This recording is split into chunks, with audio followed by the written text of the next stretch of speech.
Hey guys, how you going? I thought I'd quickly jump on and make a video whilst I sit in my car because it seems to be the best place to make videos. I'm waiting for my daughter to pick her up. So anyway, I just thought I'd jump on because a lot of people have been asking questions about when is the right time to transfer over or to convert over to a powder brow. And why would someone need to convert over to a powder brow is another story as well. So I thought I'd quickly hop on and just give you the reality of microblading and what it actually means to get microbladed over a powder brow. So if you can see my eyebrows are actually a powder brow. It means that inside the skin there is machined in brows. It's a solid color. It's a little bit softer around the edges and in the front, and that's what gives it the powder brow effect. And it obviously is a more defined look, but it can be softer. It could be as strong as what you want. Feathering is hair strokes, and it's done with a little blade, and we're actually cutting in little sort of like paper cuts, and we fill them with pigment. So feathering is what we got, feathering or microblading or feather touch or whatever you want to call it. It's all the same thing. It's all hair strokes. The reality of hair strokes are that they are a stepping stone treatment. They're not a forever thing. So it's very natural. So if you have very, very thick hair that's sticking out or very full hair, having little tiny cuts in your skin often is not going to emulate or match the hair that's already on the skin.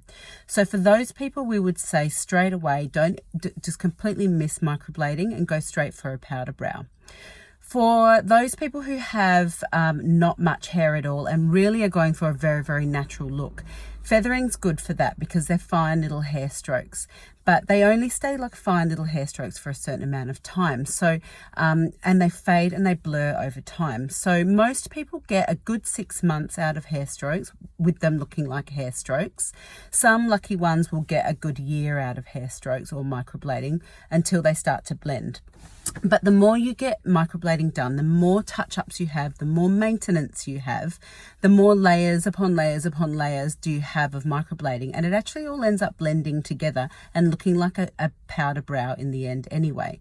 But the more times you get it done, the more compromised the skin is, the more scarring the skin becomes, or scarred the skin becomes, and the more blocky it looks, but it's a blotchy kind of blocky. And when it gets to that is when we need to change you over to a full powder brow. And in some cases, an ombre can't be done. Ombre meaning faded in the front, more concentrated in the tails. So sometimes you need a full powder, which is sort of like the same color all the way through. Most people who do get a powder conversion normally get it around 1 to 2 years after getting microblading, but in some cases, especially oily skins, they need to get it sooner because microblading doesn't hold very crisp in an oily skin. Again, because the oily skin can actually disperse the pigment, making it blur more. Oily skin is thicker, so sometimes the depth is a little inconsistent as well with a microblade. So we tend to say if you've already got an oily T-zone, again, just go straight to powder. It'll stand the test of time a lot better. It will look better as it's fading as well. So that's really the reality of microblading. So it is a stepping stone treatment. It's not a forever thing. And look, to be honest with you, microblading is still a very new treatment. So because it's such a new treatment, even when I was microblading 5, 6, 7 years ago, back then I didn't know that it was going to become layer upon layer upon layer, and neither did anybody else doing microblading. So we do get the odd person who say I've been tattooing for 5 years, and lucky for them, they've been able to have their microblading done for that long. But it's come a time where I might look at it and go, you know what? I think you need a powder conversion. I think you need to actually have all of the color blended into one and to make it look a little bit more even. And sometimes the clients will actually say to me, well, I wasn't aware of that in the beginning. And neither was most people. Microblading is a fashion thing, and it has been around for not a very long time. So, and that's the reality of anything that comes out. anything that's new, anything that does start to become a craze.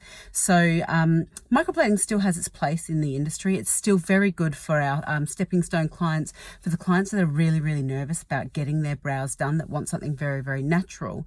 You can keep getting microblading done, but you have to let it fade to a certain point so that when we go over it again, we can make it look like hair strokes again. And if it fades to an orangey color or a cooler color, remember, hair strokes have to have gaps in them. So if those gaps are a different color to what the hair strokes are, then it starts to look multicolored. That's another reason why we have to change it over to powder brows. So in some cases, some people actually hold their microblading really, really well. And I've been microblading those people for 5 years or 6 years, and they're still looking great, no problem. But for the most of the clients, we do have to do the powder conversions. So that's why you're seeing a lot more powder conversions on our pages lately rather than microblading, is because people are changing over. And other people are starting to know that they want the more defined look straight away, which the microblading doesn't give you a great defined look as much as what an ombre brow does. Anyway, I hope that that's given everyone a little bit of insight into the differences and what's going on with microblading as we move forward in the future. And yeah, so if you're getting your brows done and you're not sure what you want to get done, if you're really natural and you've got really good firm skin that's relatively normal to dry, then microblading's good for you. But if your skin is aged, if it's oily, if it's got deeper wrinkles in it, then, or if you've got old tattoo there already, chances are you're going to be much more suited to a powder or an ombre brow. And combination is sort of in between the two, but it's still putting the microblading at the front and the powders in the tail. It looks amazing, but again, it is a stepping stone treatment, and there will come a time where the microblading will have to get changed over to the full powder as well.